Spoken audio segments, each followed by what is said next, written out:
নমস্কার। এখন আমি যে বিষয়টা বলবো সেটা হচ্ছে বৃহস্পতি শুভ ফল পেতে হলে আমাদের কি করতে হবে। সূর্য থেকে পঞ্চম গ্রহ হচ্ছে বৃহস্পতি। এটি সৌরজগতের বৃহত্তম গ্রহ। পুরাণ মতে বৃহস্পতি একজন হিন্দু দেবতা।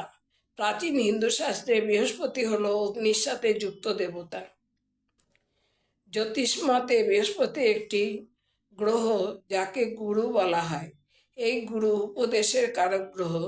এই বৃহস্পতির প্রভাবে জাতক জাতিকা নৈতিক কর্তব্যপরায়ণ, জ্ঞানী, বাকপটু, সকলের মন জয়কারী, বিবেকবোধ সম্পন্ন, শাস্ত্রজ্ঞানী, পবিত্র, সৎ, চরিত্রবান ও বিচক্ষণ হয়ে থাকে।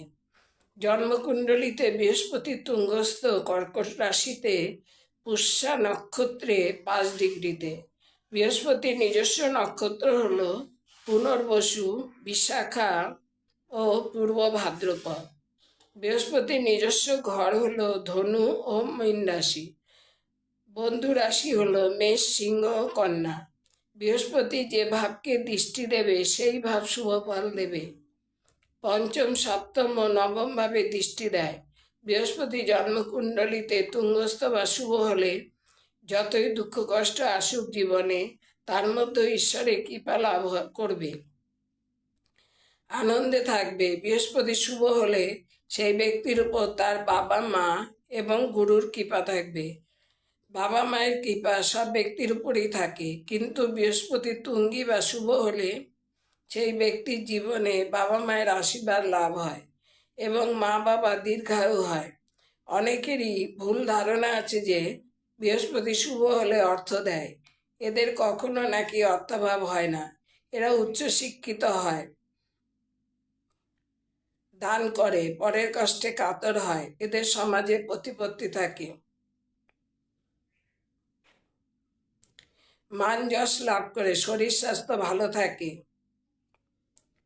দাম্পত্য জীবনও সুখের হয়। বৃহস্পতি জাতক অন্যায় সহ্য করে না, শৃঙ্খলাবদ্ধ হয়, সৎপথে উপার্জন করে, এরা ধর্মপরায়ণ হয়ে থাকে, সুসন্তানের অধিকারী হয়। উপদেশ দেওয়া এদের জন্মগত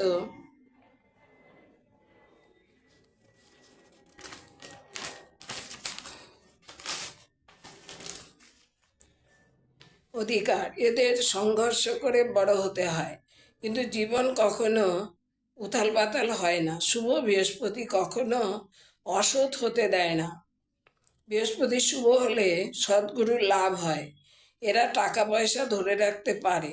বৃহস্পতি যদি অশুভ হয় তাহলে সেই জাতক বা জাতিকা অন্যায়ভাবে অর্থ রোজগার করে, মিথ্যা বলে, গুরুজনদের অসম্মান করে, পিতামাতার আয়ুস্থান খারাপ হয়, যকৃতের অসুখ, জন্ডিস হতে পারে, দাম্পত্য জীবন অশান্তিপূর্ণ হয়। বৃহস্পতি যেভাবে বসে সেইভাবেরই কিছু শুভ ফল দেয় না। সেই দুর্বল বা অশুভ বৃহস্পতিকে সবল বা শুভ কিভাবে করবেন? জন্মকোষ্ঠী অনুযায়ী বৃহস্পতি যদি তুঙ্গস্থ না হয়, কোনো প্রতিকার করে কখনোই বৃহস্পতিকে তুঙ্গস্থ করা যায় না। তবে অশুভ বৃহস্পতিকে শুভ করা যায়।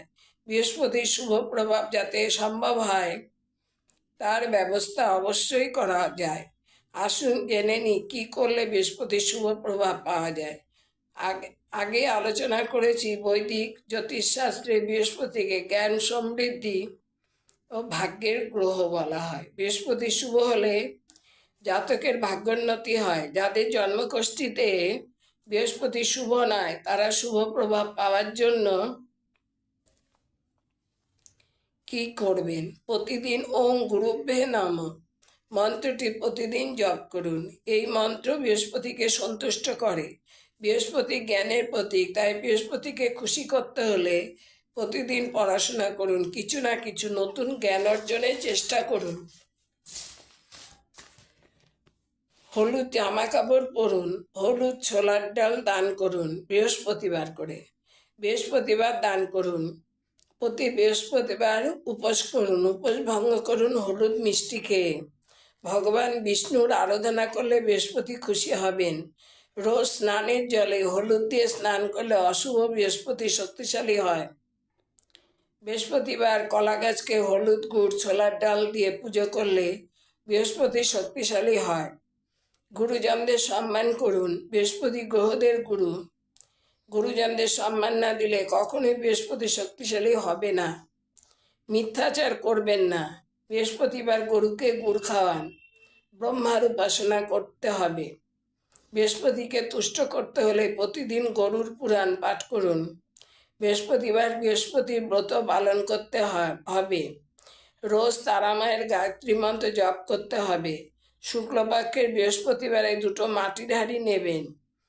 একটায় খই দই কলা দিয়ে মণ্ড বানাবেন, আর একটা মাটির হাঁড়িতে আতপ চাল তিল কলা ঘি মধু দিয়ে মণ্ড বানান।